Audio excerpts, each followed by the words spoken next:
1980. Reagan et Thatcher arrivent au pouvoir, Bob Marley est en concert au Bourget et Marguerite Yourcenar est la première femme à entrer à l'Académie française.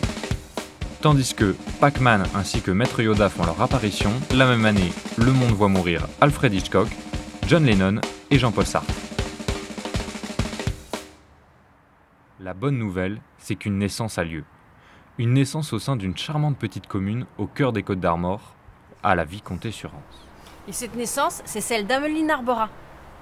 Oui, enfin, Ameline Arbora, à cette époque, c'était Atal Ameline. Exactement, et c'est moi qui fonde l'entreprise. Alors, mes parents étaient cultivateurs, donc pour parfaire mes connaissances, je suis allé à l'école de Saint-Ilan. Et après, je suis allé en entreprise pendant 10 ans pour augmenter les connaissances au niveau pratique, disons. À la suite de ça, j'ai voulu voler de mes propres ailes. Et c'est à ce moment-là que je me suis mis à... J'ai formé mon entreprise en 1980. Et tout ça pour rester en lien avec la Terre. Il se trouve que les années 80 sont aussi considérées comme le début de l'engouement des Françaises et des Français pour leur jardin.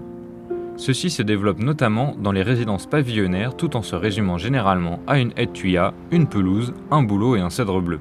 Le rôle des paysagistes, lui, reste essentiellement axé sur l'entretien. Les obligations sur la sécurité au travail s'intensifient, comme le port de gants et de lunettes de protection. Ça s'intensifie doucement quand même. Hein.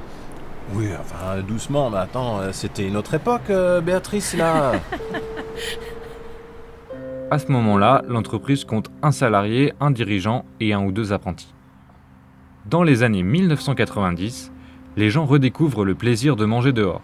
Le jardin devient un lieu de convivialité, tout en restant un espace très structuré. Et c'est vrai qu'Atal a toujours fait attention à utiliser les ressources de la région, tu vois, comme le granit, là, les dallages, oui. La rocaille, c'était sa patte, ça. Ah ouais. Et même les murets. Ah bah les murets.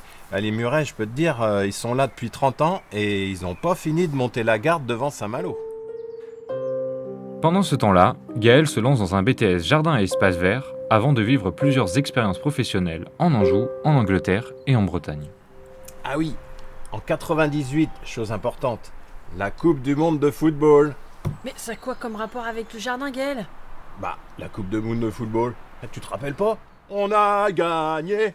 Arrête de te moquer de moi, vas-y, continue. Ah, bon, ouais. Oui, en 90 est arrivée la mini-pelle. Et dans les jardins, ça a vraiment tout changé. Ouais, bah rattrape-toi comme tu veux. Ah bah, Comme tu peux. un rapport avec le jardin, là, quand même. Ouais. La mini-pelle. Année 2000. En 2005, Gaël et Béatrice reprennent l'entreprise. Oh, regarde, le petit genou, il est toujours là.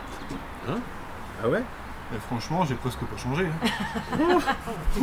Farceur. T'exagères. Mais la crise de 2008 vient donner un coup de frein aux appels d'offres. Et les paysagistes doivent s'adapter à des budgets plus restreints du côté des particuliers. Et heureusement, dans ce ciel gris, un rayon de soleil est arrivé. Qu'est-ce que tu me racontes là? Ben, c'est l'arrivée de Patrick. Rayon de soleil, sacré Gaël, toujours à la déconnade. Bon, c'est vrai qu'au début, je suis arrivé, grand tas de terre au milieu de la cour, de la boue partout.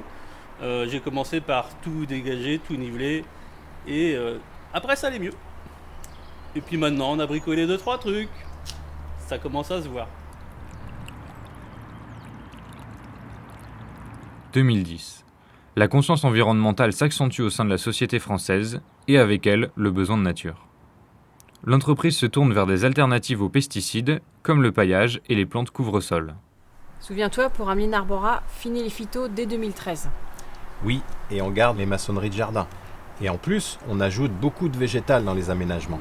L'entreprise rejoint le réseau Alliance Paysage et ne cesse de s'insérer davantage dans le tissu local en étant régulièrement sollicitée par les acteurs publics. Les conditions de travail et la responsabilité environnementale font l'objet d'une attention particulière. La formation, elle, reste au cœur des valeurs de la boîte. L'équipe s'étoffe et le bureau d'études est créé, avec l'arrivée de Christopher. À l'époque, Gaël faisait ses dessins à la main, comme on peut le voir ici. Puis avec l'arrivée des nouveaux outils, donc comme le laser, et les dessins assistés par ordinateur. Voilà ce que ça donne. Ça permet d'aller beaucoup plus vite et des rendus plus réalistes. À partir de 2020, les enjeux de durabilité se trouvent désormais au cœur du métier de paysagiste. Permaculture, jardin-forêt, sol vivant, adaptation au dérèglement climatique, de nouvelles expertises se développent.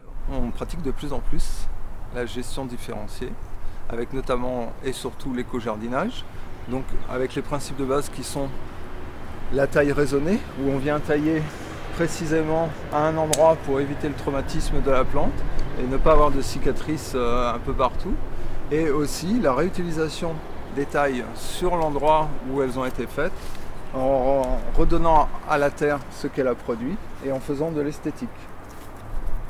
Comme ceci, voilà. Tu crois pas, Gaël, que la gestion différenciée implique de revenir parfois à des pratiques plus anciennes? Ah mais oui, t'as raison. Moi, quand j'ai appris le métier, on taillait au sécateur. Et puis après, pour aller plus vite, on utilisait le taille-haie. Mais aujourd'hui, on revient au sécateur. Avec la pandémie du Covid, les jardins prennent une nouvelle importance. Ils sont désormais perçus comme des espaces de bien-être, de retour à la nature et d'autonomie alimentaire. Puis, en 2021, l'entreprise s'installe sur une friche artisanale à Saint-Sanson-sur-Rance. On était 5 il y a 20 ans, et maintenant on est 20 collaborateurs. Ah mais oui, c'est vrai. Mais ils nous attendent là.